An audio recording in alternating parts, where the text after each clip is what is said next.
இந்த வீடியோ நம்ம என்ன பார்க்க போறோம்னா டிஃபால்ட் பேராமீட்டர்ஸ் பற்றி பார்க்க போகிறோம். ஸோ அதுக்கு நம்ம திரும்பி என்ன பண்ணலாம், ஒரு ஃபங்க்ஷன் கிரியேட் பண்ணிக்கலாம். வாய்ட் அதோட ரிட்டர்ன் டைப் பர்சன் அப்படின்னு கிரியேட் பண்ணிக்கலாம். பர்சன் அதே மாதிரி தான் இந்த வாட்டி நேம் ஏஜ் அப்படின்ற 2 பொசிஷன் பேராமீட்டர்ஸ் கொடுத்துட்டேன். அது பக்கத்தில் என்ன கொடுக்க போகிறோம்னா அவங்க வந்து எம்ப்ளாய்டா இல்லையா அப்படிங்கிறத கண்டுபிடிக்க போகிறேன். எம்ப்ளாய்டா இல்லையா அப்படின்ட்டு. ஸோ இஸ் எம்ப்ளாய்டு அப்படின்னு கொடுத்துட்டேன். ஆனால் நான் என்ன பண்ணுறேன்னா, ஒருத்தவங்க வந்து ஒரு பர்சன் வந்து ஃபர்ஸ்ட் வந்து கிரியேட் பண்ணும்போது இந்த இஸ் எம்ப்ளாய்டுங்கிற வேல்யூவை கொடுக்கல அப்படின்னு வச்சுட்டீங்க. கொடுக்கல அப்படின்னா கொடுக்கலன்னா இதை வந்து என்ன பண்ணலாம்னா ஃபால்ஸாக மாற்றிக்கலாம். டிஃபால்ட்டாக ஃபால்ஸ். இதை அவங்க வந்து கொடுத்தாங்க, பேராமீட்டரில் கொடுத்தாங்க அப்படின்னா தான் இது ட்ரூவாக இருக்கும். ஃபார் எக்ஸாம்பிள் இங்கே வந்து ஒரு பர்சன் அப்படிங்கிற ஒரு ஃபங்க்ஷனை கால் பண்ணுறாங்க. கால் பண்ணிவிட்டு நேம் கொடுக்குறாங்க. அடுத்து ஏஜ் கொடுக்குறாங்க. ஏஜ் வந்து 21 அப்படின்னு கொடுக்குறாங்க. கொடுத்துட்டு இங்கே இஸ் எம்ப்ளாய்டுங்கிற ஸ்டேட்டஸை அவங்க ட்ரூ அப்படின்னு கொடுத்தாங்கன்னா அந்த ஃபால்ஸ் ஓவர் ரைட் ஆகி ட்ரூன்னு வரும். அப்படி இல்லைன்னா அவங்க கொடுக்கல அப்படின்னா, ஃபார் எக்ஸாம்பிள் இப்படி கொடுக்கல அப்படின்னா ஃபால்ஸ் தான் எடுத்துக்கும். ஸோ இதை நம்ம ஒர்க் பண்ணி பார்ப்போம். எப்படின்னா பிரிண்ட். ஸோ ஃபர்ஸ்ட் இதை வந்து ஆப்ஷனல் பேராமீட்டர்ஸ், இதெல்லாம் ஆப்ஷனல். இது வந்து அவங்க வந்து கொடுக்கணும் அவசியம் இல்லை. அப்படின்னா இதை நம்ம வந்து டேரெக்டாக என்ன பண்ணலாம்னா பண்ண முடியாது. அப்படி கமா போட்டு டேரெக்டாக பண்ண முடியாது. ஸோ இது ஆப்ஷனல். அதாவது யூசர் வந்து இதை கண்டிப்பாக கொடுக்க தேவையில்ல. அப்படி கொடுக்காட்டியும் நாங்கள் வந்து ஃபால்ஸ்னு வேல்யூ வச்சுப்போம் அப்படின்னு சொல்றதுக்கு இதை எப்படி பண்ணணும்னா ஒரு ஸ்கொயர் ப்ராக்கெட்டுக்குள்ளே வேப் பண்ணணும். இப்போ ஸ்கொயர் ப்ராக்கெட்டுக்குள்ளே வேப் பண்ணிங்கன்னா இது வந்து ஆப்ஷனல் பேராமீட்டராக மாறிடும்.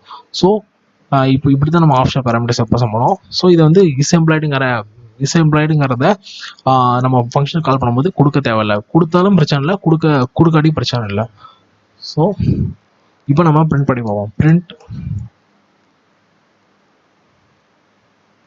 நேம், பிரிண்ட் ஏஜ், அடுத்து பிரிண்ட் இஸ் எம்ப்ளாய்டு.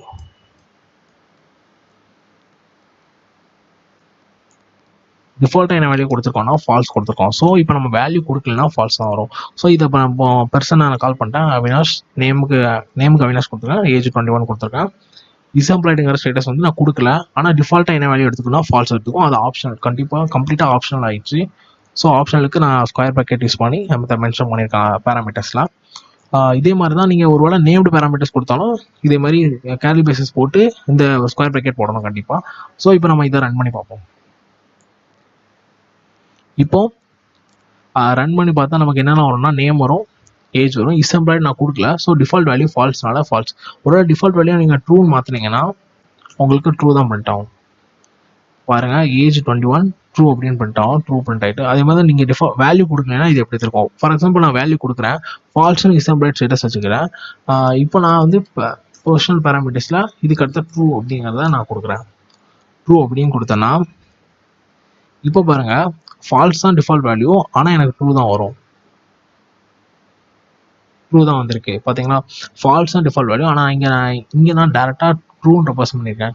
ஸோ எனக்கு ட்ரூன்னு வந்துருச்சு, ஃபால்ஸ் வரல. இப்போ நான் இதை தூக்கிட்டு திரும்பி ரன் பண்ணி பார்க்கேன், எனக்கு ஃபால்ஸ் தான் வரும். ஏஜ் 21 ஃபால்ஸ் வந்துருச்சு. ஸோ இதுதான் default parameters and optional parameters. அதாவது ஆப்ஷனல் பேராமீட்டர்ஸ் இந்த ஸ்கொயர் ப்ராக்கெட்டை ரெப்ரசன்ட் பண்ணுவாங்க.